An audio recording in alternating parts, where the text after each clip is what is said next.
Have you ever wondered what it would be like to make a living off of going house to house and constantly meeting new people and interacting with them? In the reality TV show titled American Pickers, starring Mike Wolf and Frank Fritz, that's exactly what they do.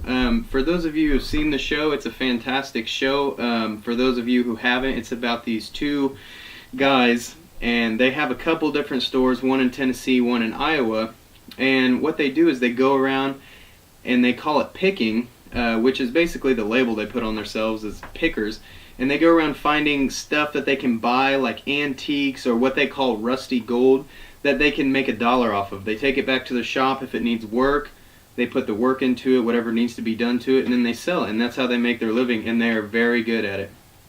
The thing is, it requires a lot of communication, verbal and nonverbal communication, to make these connections with these people so that they can get their foot inside that door, so they can just get in there and get a conversation going with them, get something going about maybe a piece they're looking at, or get something going about maybe their childhood, just something to get the ball rolling so that they can start, getting a little bit of money flow. So the first thing that comes to my mind, they're constantly driving around. They go all over the country in their van, and they're going to people's doors. Sometimes they freestyle is what they call it. Sometimes what they do is they just see a place that has a lot of rusty gold, or they see a place that has like a lot of antiques, a lot of signs hanging up, like a lot of gas signs, oil signs, and they'll go in there, and the first thing they do, you see they carry a little piece of paper with them. It's just a piece of paper, and what that paper is it tells them a little bit about what they collect.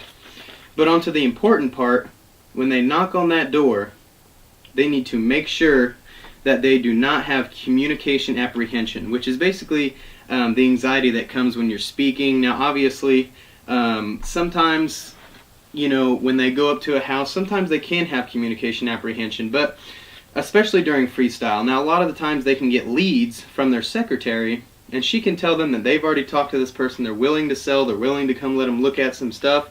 So they can go right in, they can say, hey, you talked to Danielle on the phone, which is the secretary's name. You talked to her on the phone, you said you've got some stuff that we might like. So, the first thing, like I said, I noticed is that initiation step. They have to make that first set of interactions count. Because a lot of times, like I said, when they freestyle, they don't even know who these people are. They don't have leads on them. They are just rolling their van into their property, literally going up to their door and saying, hi, how are you? Can we look around your property and buy stuff? So, they have to make that first contact with that person count. They have to make a good impression on themselves. So when they do that, they kind of get to know somebody. They get to know that person through maybe something about how they were coming into the van and their countryside looks great, or how their house is sitting on a beautiful pond, or something like that. Like I said, they just get the ball rolling with communication. And like I said, the communication apprehension, obviously, they've been doing this for years, so the anxiety has probably gone away, but a lot of times when they freestyle and maybe a big burly man might come to the door looking like Grizzly Adams or something, they might have a little bit of anxiety, but they deal with it. So, another thing is, like I talked about earlier, the labels. They put a label on themselves. A lot of times, if you watch the show, they go up to them and they say, we're pickers from Iowa. That term pickers that I just mentioned, as I said, they just go around picking other people's property to look for stuff that they can buy, and in turn, turn around, restore it, sell it, and make a profit. So, that's just one of the many labels they put on themselves as pickers. Another label, as I've already said, is rusty gold. Now, obviously, that's a play on words a little bit, because, like I said, a lot of times when they buy something, it is rusty. But to them, they see the value in it. They see that value in it, and they take it back to their shop. They have the guys that they know. They have the contacts that they know come in and restore it. So one thing I do think that they could work on a little bit better is, though, sometimes during the show I see they go up to the door and they're immediately ready to just kind of get in there, start picking. I've seen a few episodes where they kind of get right in there, get right to business, and I understand they probably have a lot of clients, a lot of appointments set up. But I think sometimes they need to take their time, listen to what that person is saying, listen to whether or not they are ready to even let them inside their door, instead of maybe pressuring them a little bit. I understand they might need to pressure them a little bit if it's an already appointment set up. But I have seen an episode before where they've gone up to a guy's doorstep and literally that guy slammed the door in their face. Now, either that initiation step they took was a bad one, or the guy was just having a bad day. Either one, they did not get inside the door. So sometimes, like I said, I noticed they kind of rush into it. They say, here, this is the paper that we have. We're pickers from Iowa. This is the kind of stuff that we like to go over. Sometimes even I'd like for them to even kind of explain what's on the sheet. Sometimes they just say, if you want to look it over. A lot of times people, when you come up to their doorstep, they don't know who you are, so they would like to know what's on this paper. Obviously they can read, I'm assuming, but they would like to know kind of the gist of it. So one other thing I noticed is the fact that both of them are content-oriented listeners, which basically means a listener who pays close attention to the facts and details of the message.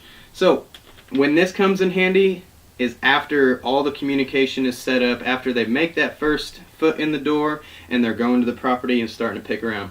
The content-oriented listener is important for them because they need to know the facts about the piece they're looking at. A lot of times, the person who's selling doesn't even want to sell. I've seen episodes where they go in and the guy's like, well, I probably shouldn't sell that, or no, that's not for sale, I better hold on to that, I'm going to fix it. We all know as viewers, and even Mike and Frank know that's never going to happen, but they are so emotionally attached to that item. They have a connection with that item. Maybe it was passed down from family members and now it's down to them, but they have an attachment to the item. So what they do is they listen to that story that they have about that item, about why they're so emotionally attached to it. And a lot of times this is exactly what I love about them. This is one of my favorite parts about why Mike and Frank are such good pickers. If they notice an emotional attachment so strong that an offer of what 3 times it's worth wouldn't even buy it, they simply walk away. They know that the emotional attachment is so great that it can supersede any kind of value on that item. So that's why I love it when that happens, because they don't even try and push it. They don't sit there and say, well, we'll give you so much for it, and just to constantly have that guy say, no, I'm sorry, it's not for sale. So they're very sympathetic about that item that has an emotional attachment to that person. Another thing they look for is feedback. Like I said, if you've watched the show, some of the feedback that those people give is comical. Which feedback is verbal and nonverbal signals given from either side of the party who's communicating. So a lot of the times, just for an example, if Mike goes up and says, hey, I like this bicycle, kind of asks him, get the details out, and then he's like, well, would you accept an offer of so-and-so amount? That guy could simply look at him and kind of and start to walk away. That kind of gives Mike and Frank the sign that either he really doesn't want to sell it or the price is too low. So in some cases, what they do is they say, well, we'll come back to it, or, well, how about this much? And if the reaction is still kind of like, I don't know. If they're kind of hesitant about it, they kind of back away from it. And then another great thing that I like is that they do bundles. They find something that the guy didn't want to sell for the price they wanted it. They find another thing. They give him full price for that. They bundle it and get the price on the other one. So I definitely love the show. One other thing I did notice is the kinesics, which is the study of bodily movements. And that goes along with feedback from what they get from that person. Like I said, if Mike offers a dollar amount on that bike or whatever he's looking at to that customer, and he simply, basically gives the body movement, starts to walk away, shaking his head, Mike knows that probably, as I said, either it's too low or he really doesn't want to sell it. And that goes a lot with the emotional attachment too.